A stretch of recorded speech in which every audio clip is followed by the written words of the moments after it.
So let's see how to do this type of problem. We'll go through this together after we get it copied. Okay, now do you see why we would call this a two-situation problem? Because now there's a before and an after. They describe what the situation was before and then what it was after. Well, when there's two different situations, we don't really use the ideal gas law, so we'll have to go through how to attack this here. So now we're dealing with two situations.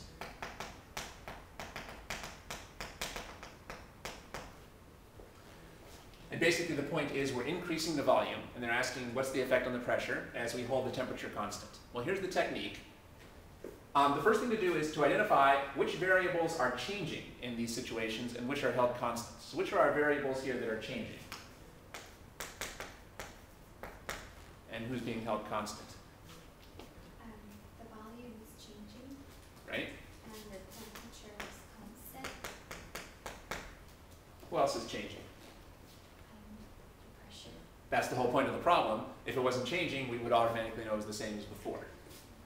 And even though they didn't say so, it goes without saying that the number of moles is constant. That's not the kind of thing that usually changes, right? Once you put gas into a container, the number of moles isn't going to change unless you let some out or put some in. So even if they don't say so specifically, if this is in a closed container, we're usually going to assume that the number of moles is constant.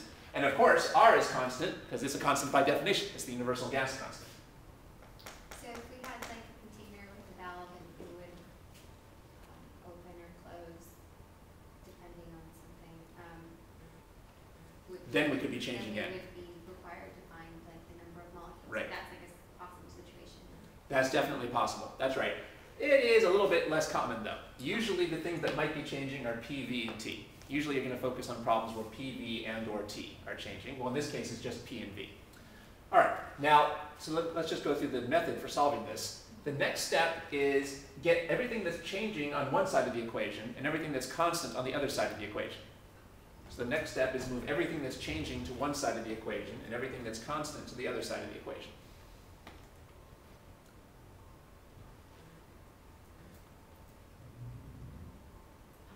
Maybe this wasn't the best example I made up here. They're like Yeah, so I won't be able to demonstrate that here. Maybe I didn't make up the best example. So in this case, everything that's changing is already on one side, and everything that's constant is already on one side, so we don't get to do much there. But if necessary, move everything that's changing to one side and everything that's constant to the other. Okay, and then what we can say is,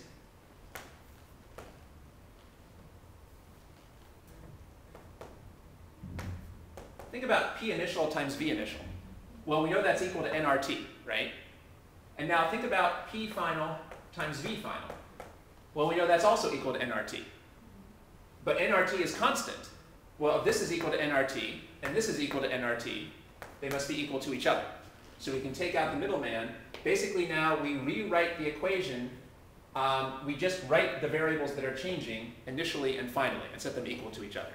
What we've said here is that if you take everything that's changing on this side will be a constant.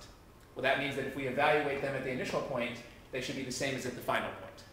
All right, it's easier to demonstrate than to say.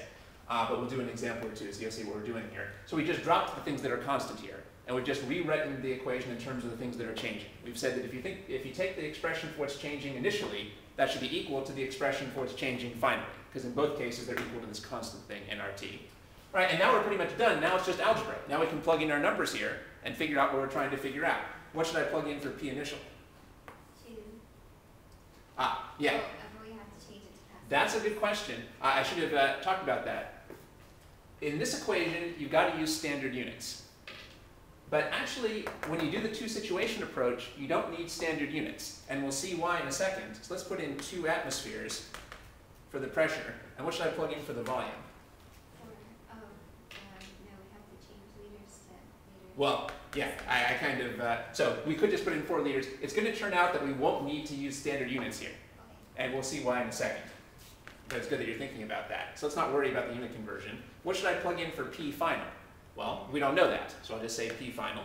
And what should I plug in for V final? 12 liters. Now,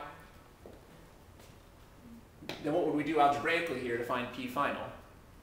Divide the left-hand side by V final. Which was 12 liters.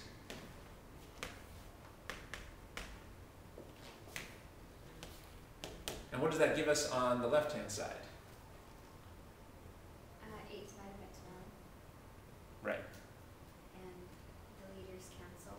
Yeah, the liters cancel. So it's ATM. And we're left with ATM, which is a good unit for pressure. So 2/3. Good. You could turn that into a decimal, but let's leave it as 2/3 here. That's our final pressure. All right, now we can see why we didn't have to translate the units here, because the liters were going to cancel anyway. To be specific, a liter, how would you turn this into cubic meters? You would divide it by 1,000. The conversion ratio is 1,000. So if I wanted to make this into cubic meters, I would do 4 divided by 1,000. But then I would have to do 12 divided by 1,000. Well, if you divide by 1,000 on both the top and the bottom, it doesn't change the fraction anyway. So that's the reason why it doesn't matter what units we use here, as long as the units are consistent.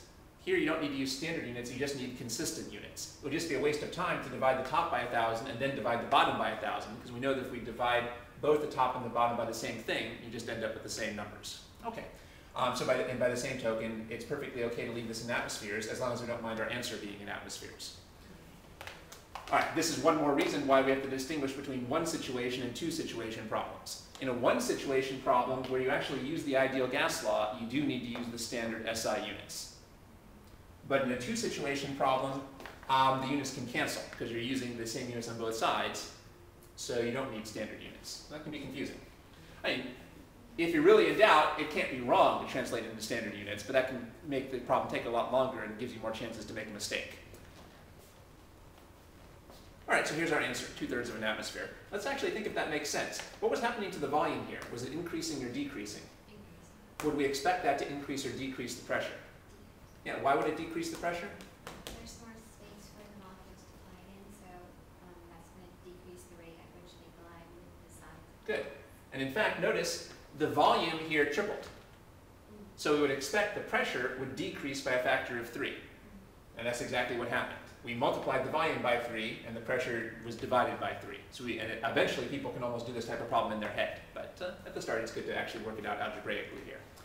Okay, so our method here was get everything that's changing on one side of the equation, and then drop out the constants, and just set the initials equal to the finals down here. It's easier to show how it works than to see it.